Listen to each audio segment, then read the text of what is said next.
Mbabuzaako mwasuze mutya nate era nkomyewo batuuseko ebigenda mu maaso mu ggwanga lyaffe mu entertainment mu politics mu buli kimwe kigenda mu maaso kati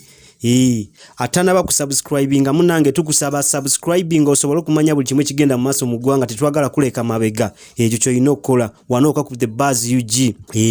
nga bwe mukimanyi nti bwe mubadde mutugoberera olunaku lwajjo tuba tusizaako story ebigenda mu maaso mu NUP oba ekimumanyi nga people power ewa Bobi Wine nga abantu bakyuka bava mu NRM mwabaddemu abantu bangi abasirikale abasomesa n'abakubi b'ebikonde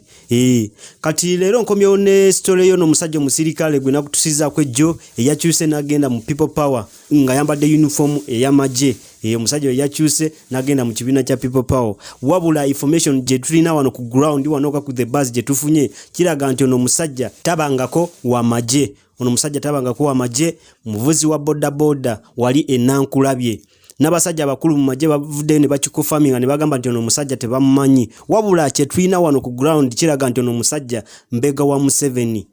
Museveni eyamutumye agende eri mu people power alabe bw'abakyankalanya ekyo kiriwo mwalabe n'ebifaananyi ebyo nga Bobi Wine abadde ahaginga omusajja ono n'ebibuuzo ne bibeerawo nga bingi kati awo nenzira ku security ya Bobi Wine eri kuki si buli muntu akyukirawo nti aze mu people power alina okumeetinga Bobi Wine by then walina okubeerawo ne muteekawo akakiiko ne musoka ne mwekaanya ne mukakasa nti kituufu ono omusajja si mbega oba mbega naye buli akyuka n'agenda mu maaso n'ahaginga Bobi Wine abantu bayinza okujja nga balina ebiruubirirwa byabwe ne bamutuusako obulabe security ya Bobi Wine wake up mubeere steady mukimanye nti kyetuliko kino ekintu twagala kugusa kintu ky'eggwanga temulaga jala abantu bangi bajjeeyo nga batulimba nti bakyuse naye nga balina targeti zaabwe ekyo kyeyinza obagamba wabula mubeere ku the buzz buli kimu tujja kuba tukigoberera bulungi wanooka atanaba ku subscribinga omanye buli kimwe kigenda mu maaso mu ggwanga